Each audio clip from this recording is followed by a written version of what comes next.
രാജ്യത്ത് നടക്കുന്ന ഏതൊരു വിഷയത്തിലും ചർച്ച നടത്തിയാലും കടുത്ത ഭാഷയിൽ സംസാരിച്ച് എതിരാളിയുടെ വായടപ്പിക്കുന്ന ഒരു പ്രകൃതം തന്നെയാണ് സന്ദീപ് വാര്യരുടേത്. ഏതൊരു വിഷയത്തെക്കുറിച്ചും വളരെ നല്ല രീതിയിൽ പഠനം നടത്തിയാണ് ഓരോ ചർച്ചകളിലും അദ്ദേഹം പങ്കെടുക്കുന്നത്. അതുകൊണ്ട് തന്നെ എതിരായി നിൽക്കുന്നവരെ അദ്ദേഹം തന്റെ മൂർച്ചയേറിയ വാക്കുകൾ കൊണ്ട് അറിവും കൊണ്ടും അങ്ങ് ഇരുത്തിക്കളയും. ഇപ്പോഴിതാ കഴിഞ്ഞ ദിവസം ഒരു ചാനൽ ചർച്ചയിൽ സന്ദീപ് വാര്യർ പൊട്ടിത്തെറിച്ചതാണ് ചർച്ചാ വിഷയമായിരിക്കുന്നത്.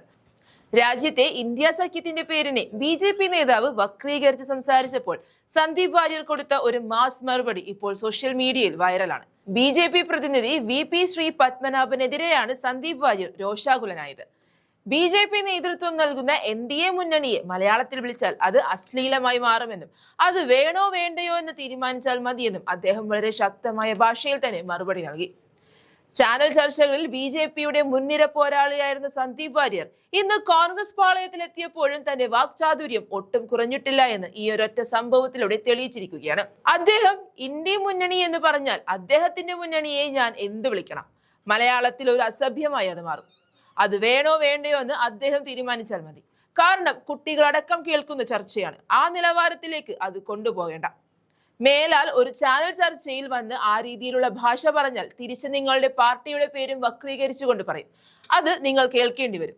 ഇത് തോന്നിവാസം പറയുന്ന മുഴുവൻ BJP നേതാക്കന്മാർക്കുമുള്ള മുന്നറിയിപ്പാണിത് എന്ന് സന്ദീപ് വാര്യർ വളരെ കടുത്ത ഭാഷയിൽ തന്നെ തുറന്നടിച്ചു. സത്യം പറഞ്ഞാൽ ഈ മാസ് ഡയലോഗിൽ എതിരാളിയുടെ വായടഞ്ഞു, അല്ല സന്ദീപ് വായടപ്പിച്ചു എന്ന് വേണം പറയാൻ. VD സതീശനെതിരായ പുനർജനി കേസിനെ കുറിച്ച് ചാനൽ ചർച്ചയ്ക്കിടെയാണ് ഈ നാടകീയ രംഗങ്ങൾ അരങ്ങേറിയത്. ഈ ചർച്ചയിലൂടെ താൻ ഒരു കിങ് മേക്കർ ആണെന്ന് ഉറപ്പിക്കുകയാണ് സന്ദീപ്. ഇതിനു പിന്നാലെ കോൺഗ്രസിന് കിട്ടിയ ഏറ്റവും മൂർച്ചയുള്ള ആയുധം, ഇതാണ് മറുപടി നൽകേണ്ട രീതി എന്നിങ്ങനെയുള്ള കമന്റുകളും സോഷ്യൽ മീഡിയയിൽ നിറയുന്നുണ്ട്. എതിരാളികളുടെ കോട്ടയിൽ ചെന്ന് അവരെ വായടപ്പിക്കാൻ സന്ദീപിനോളം പോന്ന മറ്റൊരാളില്ലെന്ന് സോഷ്യൽ മീഡിയ ഒന്നടങ്കം പറയുന്നു.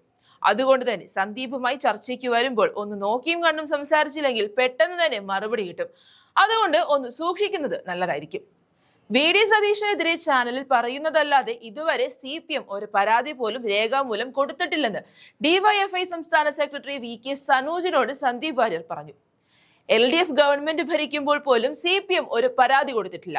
എന്നിട്ട് ചാനൽ ചർച്ചയിൽ വന്ന് പരാതിയുണ്ടെന്ന് പറഞ്ഞിട്ട് എന്താ കാര്യം?